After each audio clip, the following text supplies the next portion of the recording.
Today, we'll be taking on a topic that's been asked frequently by many Tesla investors. What can we expect to happen for Tesla's various businesses and products, and by when? The best way to do this is to talk about probabilities. What's the likelihood, right? In percentage chance, what's the likelihood that Cybertruck will get, let's say, over 100,000 by end of this year? What's the chance that the first Robotaxi pilot will be launched this year? How about next year? What about partnership announced with Tesla? So let's go through each of these and share our estimates. And the best person to do this with, it's awesome, is Larry Goldberg. I love it when he gives me his well-reasoned, well-thought-out estimates, percentage chance. And we joke around a little bit because I'm still trying to understand Larry, because sometimes he's very conservative, but sometimes he can shock you and he'll tell you something that's pretty aggressive. So I love it. I want to find out more. Welcome, Larry. Thank you. Glad to shock you. Glad to be back to shock you. That's not your goal. You always shock me when I'm like optimistic about something and you put me back in my place. And then there's sometimes you'll go, just what? You think it's going to happen sooner? Which is shocking. Okay, so let's go through each of these. And, let's your favorite one is Cybertruck. I know that one, because in January, I interviewed quite a number of people, and by far, you were the one, again, very shocking, you were aggressive. You were saying something like 70,000, 100,000. At that time, institutionals were saying 25,000. Remember that? 25,000, 30,000, what they were saying. Others were pretty well around the 50,000 Cybertruck vehicles sold by the end of this year, 2024. But you went and actually toured the factory, and from that tour, you're able to articulate very well why you felt that we were going to get to the higher end. So what's the chance that Cybertruck will throw out number 100,000 by the end of the year? 100,000 was my stretch goal. I think it's still a stretch goal, although I think we're a lot closer to it than we were.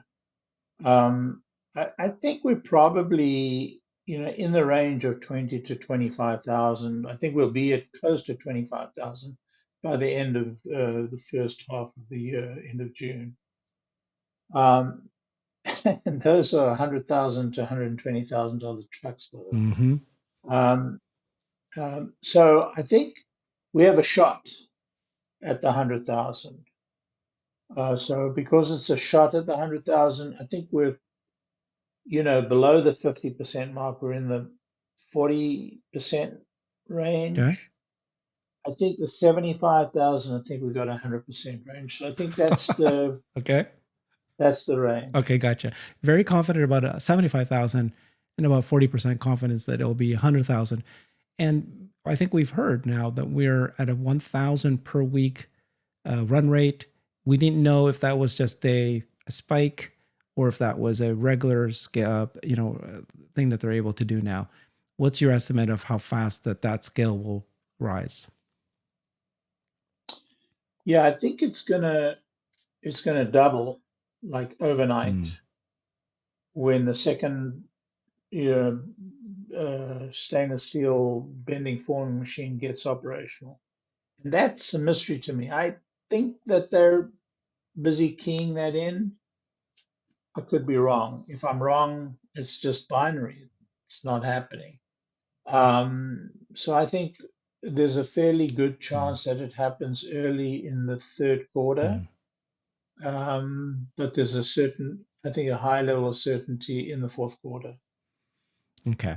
And at this point, is right, would you agree it's pretty obvious that this is supply constrained, not demand constrained? The demand is off the hooks. Everybody loves it. You bought a Cybertruck, Larry. Jeff Lutz bought a Cybertruck. Xander Sky bought a Cybertruck. It's like the three people I would never have guessed would have bought a Cybertruck. You're hammering me. You think I should buy a Cybertruck? I think you should. I think that every one of us should be, we should drive what we espouse, we should live the life that we're recommending. But the Cybertruck is an awesome vehicle. It's a different thing to a truck, and it's a different thing to an EV. It's a different category of vehicle, and you don't want to waste your money on it. So if you're never going to drive it and you're never going to use it, and you're never going to enjoy it, that's crazy to buy it. Yeah, But I recommend that if you buy it, you will actually get to enjoy for it. sure. It's a runaway success. Okay. Again, we have to talk about the annual shareholder meeting happening on June 13th. Very close, less than a week away from now. And we have had done full shows on this, so we don't have to cover this too quickly. But let's give your percentage chances. Has it changed? So the last time I spoke to you, you said that there's 60% chance that the 2018 re-ratification for his 2018 comp plan will pass. 60% chance on that one. Are you still there? Yeah, yeah, I am. I've heard a lot of naysayers, and I've heard a lot of, you know, but there's a look, the number of retail shareholders or the percentage of shares held by retail shareholders have climbed significantly since 4 years ago, which is strange because we have an S&P inclusion since then. You would have thought it went the other way. Retail shareholders are, they are 100%, not 100% No. because we've got, Kogwan, Leo Kogwan. Leo Kogwan, who's opposed to it. And I'm sorry about that. He's a friend of mine. I see people saying nasty things about him. He is who he is. It's his opinion. It's fair enough. So I think that we'll see. I think there's better than 60% chance we will prevail, and I think we'll prevail at better than 60%. Okay. And then what about the move to Texas, though? That requires a bigger hill to climb because if people don't vote, that's considered a no. So it's, even the people who don't vote is actually considered to be part of the equation. What's the chance of that one succeeding? That's an interesting one. I think we will succeed. I think we'll get that What? 70%. I think we'll do better on that vote than we do on the payroll vote. What? Yeah. How that Why can't not? happen, Larry? Cannot. It can. It cannot. Okay, because I just explained to you. You know this. If people don't vote because of just neglect, it's considered a no. So it's a harder hill to climb. It's Mount There's Everest. going to again a very, very high. There's going to be a very, very high percentage of votes. Okay. Very, very high. Okay. See, you shocked me again. Okay. I love it, Larry. You're good. Okay. Let's talk. How many shareholders are Texans? Very few. Well, I would think very little. What do you mean? There's so many people that are in Europe that can't vote right now that are wanting to vote. All of their votes are going to be considered no just because they cannot vote. Small percentage. What percentage are Texans? Okay. Well, hold on. That's a trick question. No, it's going to be very little. I mean, sure, Giga Texas is there, but the employees are all over the right. They're in California, I think, that's where they primarily are. So I don't know. I'd say 5%. What do you think? It's higher. I think it's higher. I think we'll be surprised. I think we'll do very well with the move to Texas. Very well. Okay. I'm feeling better. That's some people believe that is even more important. That because that gives the chance for them to create different share structures, where Elon can have superpowering votes. Yeah, I think for the long term, it's going to be better for Tesla to be in Texas. In the long term, there's no doubt about it at all. Okay. And look, if you read what Tesla wrote about the change of state, you'll see that there are very significant advantages, and so many major companies have done the same thing. Mm-hmm. Amazon, Intel, Microsoft. So we'll see. We'll see. Okay. Let's talk Robotaxi. August 8th, it's going to come. What's the chance that the first Robotaxi pilot will be announced, of course, and then it'll actually happen and they'll actually, launch it this year? Let's just say, I know you and I have discussed this, we have different opinions. Let's say one city.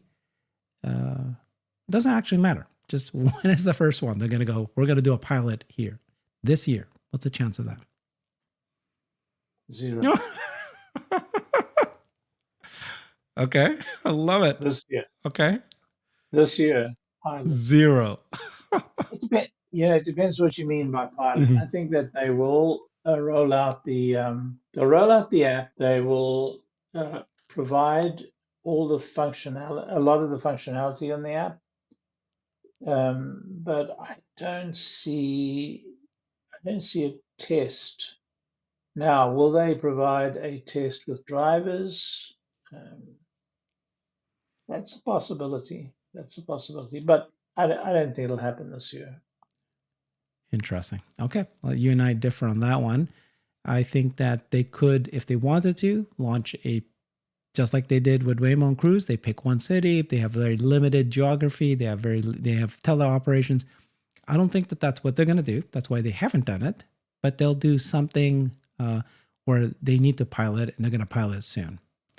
Especially if you know that 12.6, 12.5, and 12.6, based on Elon's recent tweet saying that that we're headed in that path, right? That at some point we're going to get to the point where it's you're going to be able to drive a whole year before you have one intervention. If he believes that that's going to happen, let's say by October, why wouldn't they try to have one pilot? I don't think it's going to be 100% by this year, but I'd give it 50-50. There's a chance that they'll do one pilot, is what I think. I give it 0, 100. It's either what? 0 or 100? Could be wrong. What? 0 to 100, 0 chance to 100% no. 0 yes to 100% no. In other words, 0 chance. Okay. You're playing with me. All right. What about a partnership? What's the chance that this year we're going to get a partnership announced? Whatever. It doesn't matter. I'm thinking an automaker. I'm not saying it has to be one of the large ones, just an automaker. It could be Chinese, it could be anybody saying, I'm going to partner with Tesla for Robotaxi, for licensing FSD. That's the one that they're pitching very hard right now. What's the chance that will happen this year? That is I think 80% chance. I think there's a very good chance that will happen this year. And I think China is a really good candidate. I think Ford is a very good candidate. I think 8.8 may well see that. That would not shock me if it happened on 8.8. Yeah, that's interesting. I asked that question to a number of people. They did not believe it was going to happen on August 8th. I was one of the people that thought that is a possibility. We've been hearing rumors about Baidu. We've been hearing Tesla talking about that they're already talking to at least one, and then Elon said maybe two by the end of this year. If it was Elon, he's going to try to say, he's going to push hard. Can I at least announce it on August 8th? It's going to be a big deal. And I'm sure he's going to make that happen. So I think so. Possible. Okay. Robotaxi first design vehicle. What's the chances that first it's going to be revealed on August 8th? That's probably close to 90%, like a physical vehicle, right? But what about that it actually... So some people believe that they're going to sell the Robotaxi first design vehicle to people. And I'm like, no. Can we have that debate a little bit? Where do you stand on that? Is Tesla going to sell the Robotaxi design vehicle to individuals, to people? I don't see a reason why not. Well, I can give you a reason. But knowing Elon. Okay. Elon is the reason. I don't think they want to do that. I think they want to establish their own fleet. I think that if individuals want to provide robotaxis, they should provide it from the class that they own. So I don't see the value add of selling that car to individuals. Yeah. That's where I'm at with you. I just see it as But what the argument is... We finally agree. On something. We agree a lot, by the way. I do agree. I sit back after you say something and I rethink my thoughts. So I love your opinions. So I did not believe that they would sell the Robotaxi first design vehicle because the margins and the profit from it is so high. Why would you sell this at all? But Omar and others believe that, well, it would be too expensive for Tesla to build tens and 20,000, 50,000, 100,000 of these vehicles without having somebody share the cost. So they might sell 50% of it, and then keep the other 50% as they make it. But at least the capital cost for creating the cars would have been paid by a third party. And they're missing the next step in the conversation. And that next step is selling to individuals is an overhead and complication of immense or very high order of difficulty. Selling it to organizations that you can come to arrangements and clear understanding and blah blah blah. Yeah. That's a whole different kettle of fish. Okay. So I think trying to do it individually is going to be very complicated. Nice. Pierre Ferragu, who's a very, very, very good analyst, he believes that Tesla shouldn't own robotaxis at all. They should sub out that entire business to the Hertz of the world, the Ubers of the world, because the operational infrastructure is immense and so different from building cars and selling cars and running, FSD. It's best to supply that to the cars to somebody else and let them do the operation and make a slightly lower profit, but at no capital investment at all. In fact, negative capital investment. I think that makes a lot of sense. It makes sense, but I don't think it'll happen because do you remember that tweet? Again, don't want to read too much on this, but there was somebody who tweeted out, do you remember what happened with Netflix? Years ago, Netflix tried to spin off their DVD division, which was their main business, as they were trying to get into streaming. And then Elon replied to that, saying, he goes, now apply that logic to Tesla. So Tesla is making a transition from a hardware to a subscription business, just like Netflix did. They're going to do it. And he's already kind of announced it, didn't he? We're moving this, we're changing But this. it doesn't have to be a subscription. His subscriptions don't have to be to a retail market. That's all I'm trying to say. Okay. His subscriptions could be to, independents or national or international institutions or a combination thereof. And all I'm saying is that managing individuals running robotaxis is more complicated than just doing it yourself. If you're going to actually allow somebody else to do it, it's better to allow an institution or a corporation or an enterprise to do it. And I think Pierre is right. Okay. I'm aligned with him. I don't agree. Elon's already said that we're going to run our own business as well as letting consumers.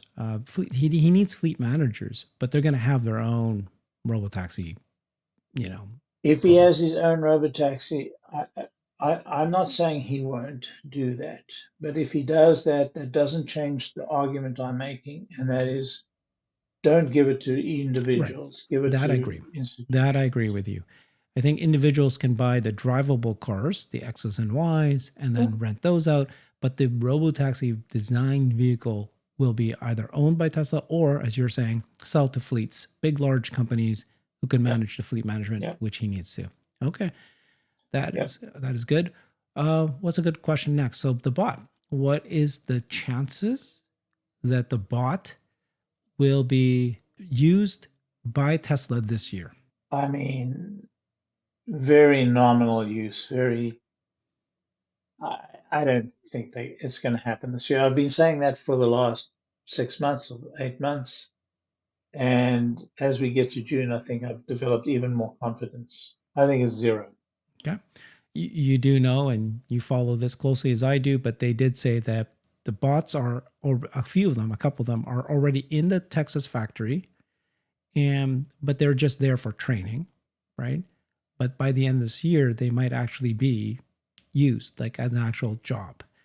They announced that, but you'll say, well, you still don't think 2025 is okay.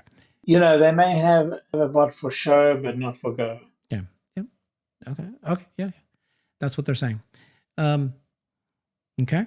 And then thoughts on the affordable cars. So when they announced that they were going to do the affordable cars, they're referring to using the same production lines, So it's going to be, we talked about this already. It could be a variant of Model Y and Model 3, but it could also be its own model. But it's going to look, it's going to be like one of the regular cars, different model. What's the chance that will actually be announced on 8/8? And then what's the chance that it'll actually be for sale this year, 2024? It'll be announced at 8/8. I think we will see the mule. And I think it will be available in the year 2025 and probably late in the year 2025. Elon said 2025, but he goes, maybe even by the end of this year. So you're going to say, no, 2025. No, not 2025. Okay. What's the chances that on 8/8, you're going to go there and you're going to be able to talk to the car? There's going to be Grok integration. You're going to be able to communicate with it, you want to make it do things. Yeah. I think there's going to be Grok integration before 8/8. Some sort of demo. I think we'll see. We'll see a release. I think we'll see a release of the X, which includes Grok. Like, let's say 12.6. Let's say 12.6 or something like that. Yeah. Sometime in the next quarter. Okay.